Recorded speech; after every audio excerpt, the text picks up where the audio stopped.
Hello friends, welcome to Prathis Kitchen. இன்னைக்கு இந்த வீடியோவில் நம்ம ஒரு ஈஸியான பொட்டேட்டோ ஃப்ரை எப்படி செய்கிறதுங்கிறத பார்க்கலாம். அதுக்கு முன்னாடி இந்த சேனலை சப்ஸ்கிரைப் பண்ணாதவங்க கீழே இருக்க ரெட் கலர் சப்ஸ்கிரைப் பட்டனை கிளிக் பண்ணுங்கள்.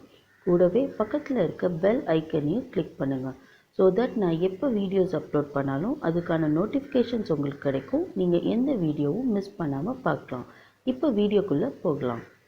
இதுக்கு தேவையான பொருட்கள் உருளைக்கிழங்கு, உப்பு, மஞ்சத்தூள், மிளகாய்த்தூள், அதுக்கப்புறம் பார்த்திங்கன்னா பூண்டு, சோம்பு, மிளகு, சீரகம். இது 4 மட்டும் நம்ம மிக்சியில் தண்ணி ஊற்றாமல் பவுடர் பண்ணி எடுத்துக்கலாம். இந்த மாதிரி இது ரொம்ப நைஸாக இல்லாமல் கொரன்னு அரைச்சிக்கோங்க. இந்த ஃப்ரைக்கு நான் ஒரு கனமான இரும்பு கடாய் எடுத்துக்கிறேன்.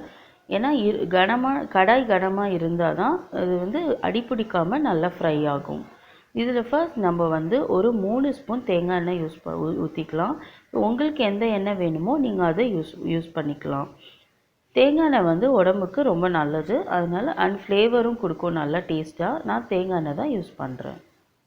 எண்ணெய் நல்லா காஞ்சதும் அதில் நம்ம ஏற்கனவே பவுடர் பண்ணி வச்சுருந்த பூண்டு, மிளகு, சீரகம், சோம்பு அதை ஃபர்ஸ்ட் நான் போட்டு ஜஸ்ட் ஒரு கிளறிடுறோம்.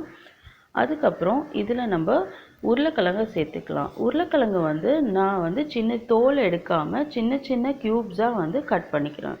ஸோ மோஸ்ட்லி நீங்கள் கட் பண்ணும்போது ஒரே ஷேப்பாக இருக்கிற மாதிரி கட் பண்ணிக்கோங்க. அப்போ தான் நமக்கு பார்க்குறதுக்கும் நல்லாயிருக்கும். ஸோ இது எல்லாத்தையுமே போட்டுட்டு ஒரு 5 நிமிஷத்துக்கு இதை நல்லா கிளறிடலாம். ஸோ நீங்கள் ஃபஸ்ட்டே ரொம்ப எண்ணெய் ஊற்றிடாதீங்க. ரொம்ப எண்ணெய் ஊற்றிட்டா மசாலா தனியாக, உருளைக்கிழங்கு தனியாக வந்துடும்.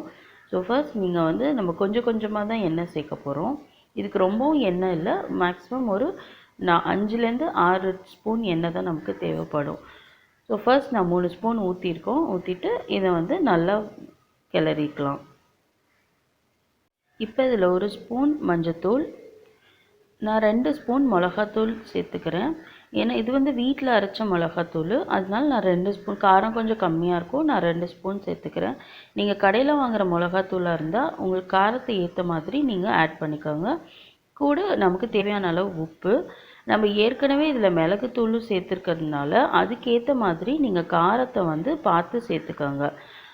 ஏன்னா கடையில் வாங்குகிற மிளகாத்தூள் இன்னும் கொஞ்சம் காரம் கூடவாக இருக்கும்.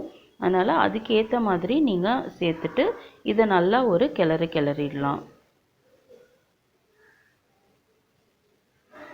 இப்போ நம்ம 5 நிமிஷம் இதை நான் கிளறி இருக்கேன். இப்போ இதில் திரும்பியும் 2 ஸ்பூன் நான் எண்ணெய் சேர்த்துக்கிறேன். இது இப்படி தான் கொஞ்சம் கொஞ்சமாக நம்ம எண்ணெய் சேர்க்கணும். ரொம்ப ஒரேடியாக நம்ம ஜாஸ்தி எண்ணெயும் சேர்க்கக்கூடாது. நான் ஏற்கனவே சொன்னேன், மசாலாவும் உருளைக்கிழங்கும் தனித்தனியாக பிரிஞ்சிடும். ஸோ இப்போ எண்ணெய் சேர்த்துட்டு இதே மாதிரி நம்ம இன்னும் கொஞ்சம் கிளறி விட்டுக்கலாம். ஸோ ஃப்ளேமை நீங்கள் மீடியம் ஃப்ளேம்லேயே வச்சு குக் பண்ணுங்கள். இப்போ 10 நிமிஷம் ஆயிருக்கு. இந்த ஸ்டேஜில் பார்த்தீங்கன்னா உங்களுக்கு கீழே மசாலா கொஞ்சம் பிடிக்கிற மாதிரி இருந்துச்சு அப்படின்னா உங்களுக்கு கரண்டியாலே அதெல்லாம் எடுத்து விட்டுட்டு திரும்பியும் உருளைக்கிழங்கோட நீங்கள் அதை கிளறி விடுங்க. ஸோ இப்போ நம்ம 15 நிமிஷம் ஆச்சு. இதை நம்ம நல்லா ஃப்ரை, எல்லாம் மசாலா உருளைக்கிழங்கு எல்லாம் ஒன்றாயிடுச்சு. இப்போ இந்த ஃப்ரை ரெடி ஆயிடுச்சான்னு பார்க்குறதுக்கு ஒரு பீஸ் எடுத்து நீங்கள் கையால் நசுக்கி பாருங்கள். இப்படி சாஃப்டாக நசுங்குச்சுன்னா உங்களுக்கு இந்த உருளைக்கிழங்கு ரெடி ஆயிடுச்சுன்னு அர்த்தம். ஸோ இதுக்கப்புறம் ஒரு 2 நிமிஷம் இதை நல்லா திரும்பியும் ஃப்ரை பண்ணிவிட்டு நம்ம ஸ்டவ் ஆஃப் பண்ணிக்கலாம். இதில் நான் கொஞ்சம் கூட நம்ம ஒரு சொட்டு கூட நம்ம தண்ணி ஊற்றலை. ஸோ அதனால் நீங்களும் தண்ணி ஊற்றிடாதீங்க. மீடியம் ஃப்ளேமில் இதே மாதிரி கொஞ்சமாக எண்ணெய் ஊற்றி இதை நல்லா ஃப்ரை பண்ணுங்கள். இது ரொம்ப டேஸ்ட்டாக இருக்கும். இது தயிர் சாதம், சாம்பார் சாதம், இதுக்கு எல்லாத்துக்குமே இது ரொம்ப டேஸ்டியாக இருக்கும். ஸோ இப்போ இதை ஒரு பவுலில் நம்ம ட்ரான்ஸ்ஃபர் பண்ணிக்கலாம். நீங்களும் வீட்டில் இந்த ரெசிபியை செஞ்சு பாருங்கள். உங்களுக்கு இந்த வீடியோ பிடிச்சிருந்துச்சுன்னா லைக் பண்ணுங்கள், கமெண்ட் பண்ணுங்கள், உங்கள் ஃப்ரெண்ட்ஸோடு ஷேர் பண்ணுங்கள், அண்ட் மறக்காமல் பிரதீஸ் கிச்சனை சப்ஸ்கிரைப் பண்ணுங்கள். தேங்க்யூ.